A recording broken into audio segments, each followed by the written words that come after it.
प्रिय विद्यार्थियों नमस्कार। मैं डॉक्टर सहदेव पारिक श्री गोविंद गुरु राजकीय महाविद्यालय बांसवाड़ा से। विद्यार्थियों आज हम बीए तृतीय वर्ष के समाजशास्त्र विषय के द्वितीय प्रश्न पत्र ग्रामीण और नगरीय समाजशास्त्र में ग्रामीण और नगरीय भिन्नताएं और सातत्य या निरंतरता के विषय में चर्चा करने जा रहे हैं। तो भारत में अनेक समुदाय हैं जहाँ पर ग्राम और नगर दो प्रमुख समुदाय माने जा सकते हैं और इन दोनों की अपनी अपनी विशेषताएं हैं और दोनों के सामाजिक जीवन और पर्यावरण में भी पर्याप्त अंतर है। जहाँ ग्रामीण जीवन प्रकृति के प्रत्यक्ष संपर्क का परिणाम है, वहीं नगरीय जो जीवन है वो प्राकृतिक पर्यावरण का परिमार्जित और परिष्कृत रूप है। एक और ग्रामीण जीवन में अनौपचारिक संबंध और संस्कृति के दर्शन होते हैं, वहीं दूसरी ओर नगरीय जीवन में अनौपचारिक संबंधों के स्थान पर औपचारिक संबंध और संस्कृति का आधुनिक स्वरूप हमें दिखाई देता है। दोनों की सामाजिक आर्थिक विशेषताओं में भी पर्याप्त अंतर पाया जाता है। इन भिन्नताओं को जानने के लिए ये जरूरी है कि हम दोनों समुदायों के जीवन को समझने की कोशिश करें। और पूर्व के वीडियो में हमने ग्रामीण और नगरीय समुदायों को अलग अलग विशेषताओं के माध्यम से समझाया है।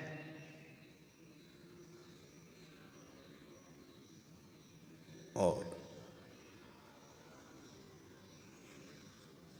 किसी भी समुदाय का जो सामाजिक जीवन है वहाँ पर विद्यमान पर्यावरण और परिस्थितियों का ही परिणाम होता है। ग्रामीण और नगरीय परिस्थितियाँ जनसंख्या, रहन सहन, खान पान, व्यवसाय और सामाजिक संबंध आदि के क्षेत्रों में पर्याप्त विविधताएं पाई जाती हैं। अतः ग्राम और नगर के जीवन की तुलना करते समय इन सभी विशेषताओं को हमें ध्यान में रखना आवश्यक है, क्योंकि जब भी हम तुलना की बात करते हैं, किसी चीज़ का कंपैरेटिव या तुलनात्मक अध्ययन जब हम करते हैं, तो हमें जिन दो चीज़ों की या दो से अधिक वस्तुओं की आपस में तुलनात्मक अध्ययन करना है, तो उन सब की विशेषताओं से हमें परिचित होना अनिवार्य है। ग्राम और नगरों को दोनों को स्पष्टता समझने के लिए हमें इन दोनों की अवधारणाओं को और उनकी विशेषताओं को समझना न केवल अनिवार्य होगा और बल्कि हमारे अध्ययन को आगे बढ़ाने में सहायक भी होगा। अनेक समाजशास्त्रियों ने ग्राम और नगर की परिभाषाओं को अलग अलग आधारों पर प्रदान करते हुए अलग अलग मानदंड निर्धारित किए हैं। परिभाषाओं के एक समूह विशेष में यदि हम देखें तो कुछ विद्वानों ने कृषि कार्य के अधिकता वाले समुदाय को ग्राम और कृषि व्यवसाय में रत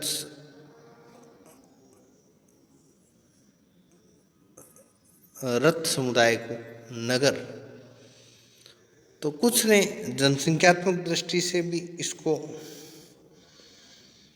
अलग अलग प्रकार से परिभाषित किया है। अब हम इसके पहले टॉपिक को ग्रामीण समुदाय का अर्थ और उसकी परिभाषाओं के विषय पर चर्चा करेंगे। तो विशेषताओं की जहाँ तक बात है, अर्थ और परिभाषाओं की जहाँ तक बात है, वो हमने पूर्व के वीडियो में आपको बता दिया था। फिर भी दो चार जो परिभाषाएं हैं वो उसमें से हम मुख्य रूप से ले सकते हैं। पहली परिभाषा जो है उसमें डी सैंडरसन के अनुसार कि ग्रामीण समुदाय एक संघ है या संघ का वह स्वरूप है जो एक स्थानीय क्षेत्र में जनता एवं उसकी संस्थाओं के बीच पाया जाता है, जिसमें वे बिखरे हुए खेतों में और झोंपड़ियों में निवास करते हैं और यही उनकी सामान्य गतिविधियों का जो केंद्र होता है। दूसरी परिभाषा जो हम लेते हैं उसके एनसाइक्लोपीडिया ऑफ सोशल साइंसेज से।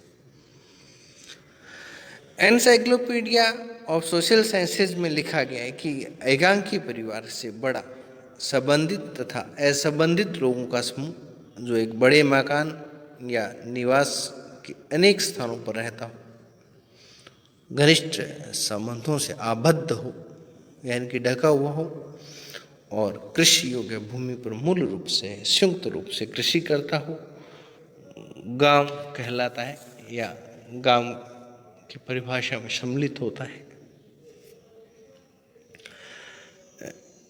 परिभाषाओं के इसी क्रम में यदि हम फेयरचाइल्ड की परिभाषा को लेकर के चलें तो फेयरचाइल्ड ने लिखा कि ग्रामीण समुदाय पड़ोस की अपेक्षा एक विस्तृत क्षेत्र है और जिसमें आमने सामने के संबंध जो पाए जाते हैं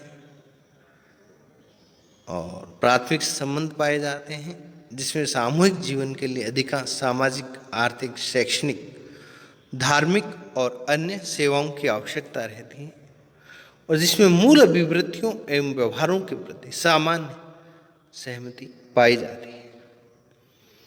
मेरिल और एलिज की परिभाषा की यदि हम बात करें, इसका पीडीएफ हमने आगे वाले जो कंटेंट है उसमें डाल दिया है।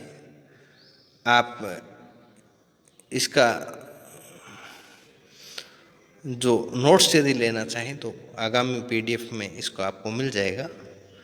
मेरिल और एलिज की जो परिभाषा की हम बात कर रहे थे, तो ग्रामीण समुदाय के अंतर्गत संस्थाओं एवं ऐसे व्यक्तियों का समावेशन होता है जो एक छोटे से केंद्र के चारों ओर संगठित होते हैं और सामान्यतः प्राथमिक हितों और संबंधों के द्वारा आपस में बंधे होते हैं।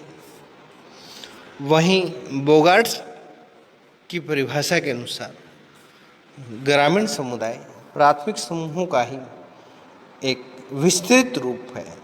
तो प्राथमिक समूह की विशेषताओं को हमने पूर्व की कक्षाओं में पढ़ा ही है कि आमने सामने के संबंध और प्राथमिक संबंधों की बहुलता, इन सारी जो विशेषताओं से लैस या विशेषताओं से जुड़ा हुआ जो समुदाय होता है हम उसको प्राथमिक समुदाय कहते हैं या प्राथमिक समूह कहते हैं। और जनसंख्या के आधार पर ग्राम की परिभाषा जो है वो देश काल और परिस्थितियों के अनुसार हमेशा परिवर्तित होती रही है। यदि हम भारत के संदर्भ में बात करें तो 5000 से कम जनसंख्या वाले आबादी क्षेत्र को ग्राम कहा गया है और जनसंख्या क्षेत्र के घनत्व के आधार पर यहाँ पर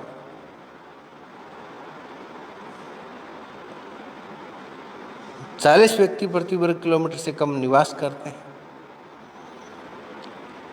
और